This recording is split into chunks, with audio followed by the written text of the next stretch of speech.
Bonjour à tous, nous allons nous intéresser aujourd'hui à la correction de l'exercice de QCM 4 du sujet tombé le 11 mai donc en spécialité mathématiques.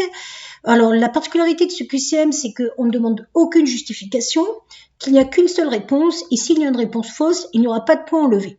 Et vous allez voir qu'on va pouvoir répondre aux questions assez facilement. Donc pour répondre à cette question-là, quelle est l'asymptote qui correspondrait à la courbe représentative de cette fonction f?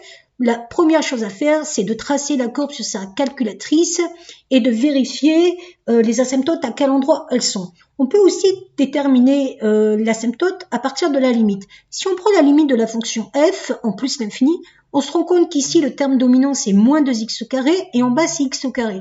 Donc il se simplifie en moins 2. En gros, l'image va tendre vers moins 2. Donc la bonne réponse, ça sera la réponse C. L'asymptote a pour équation y égale moins 2. Pour la deuxième, on vous demande la primitive grand F de f qui vérifie grand F de 0 égale 1. Alors des primitives, il en existe une infinité, mais nous on en veut une telle que l'image de 0 soit égale à 1. Alors déjà, on peut voir que au niveau de cette fonction, elle est presque du type U'(EU). Donc automatiquement, l'une des primitives de petit f va de la forme exponentielle x au carré avec une constante. Or, les deux fonctions qui sont de la forme exponentielle x au carré avec une constante devant, ça va être le petit b ou le petit d. Donc, les deux sont des primitives. Mais ce qu'il va falloir faire attention, c'est qu'on veut une image, grand f de 0 est égal à 1. Or, ici, grand f de 0, ça fait 1 demi, e puissance 0, ça fait 1 demi. Alors qu'ici, ça fait 1 demi plus 1 demi, c'est égal à 1. Donc, la bonne réponse sera la D. Pour la petite 3, on vous demande quelle est la bonne réponse. Alors là, attention, on vous a donné la courbe de la dérivée f'. On se rend compte que sur l'intervalle 0,2, f' est croissant. Or, quand la dérivée est croissante, c'est-à-dire la dérivée seconde positive, c'est que votre fonction est convexe. Donc la bonne réponse, c'est est convexe sur l'intervalle 0,2. Comme il n'y a qu'une seule bonne réponse, les autres, on les enlève automatiquement. Ensuite, on vous demandait, parmi les primitives de la fonction petit f définie ici, quelle est la particularité de ces primitives?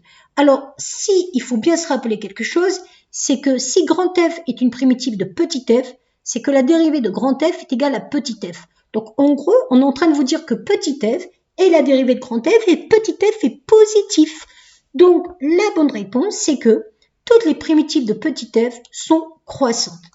Et la dernière question, l'avant-dernière question, on vous demande la limite en plus l'infini. Alors pareil, ici, on pourrait tracer la courbe représentative de f, mais on peut le faire aussi de tête en disant que la fonction qui va être dominée par l'autre au niveau des croissants, c'est la fonction ln, c'est elle qui va augmenter le moins vite par rapport à la fonction carré. Donc cette limite-là va tendre vers 0. La réponse sera donc le 0. Pour la 6, on peut faire aussi ça avec la calculatrice. Il suffit de taper sur la calculatrice la fonction f de x est égale à cette expression et vous allez voir qu'elle coupe l'axe des abscisses une seule fois. Donc la réponse c'était une seule solution. Pour résoudre ça avec un calcul, on peut poser grand x égale exponentielle x. On tombe sur une équation du second degré x au carré plus x moins 12 égale 0. On a un delta, deux solutions qui vont marcher, dont une qui sera négative. Or, le grand x qui est égal à exponentielle x ne peut pas être négative. Donc, il reste une seule solution qui va marcher. Voilà pour ce petit QCM qui se faisait principalement avec la calculatrice si on voulait.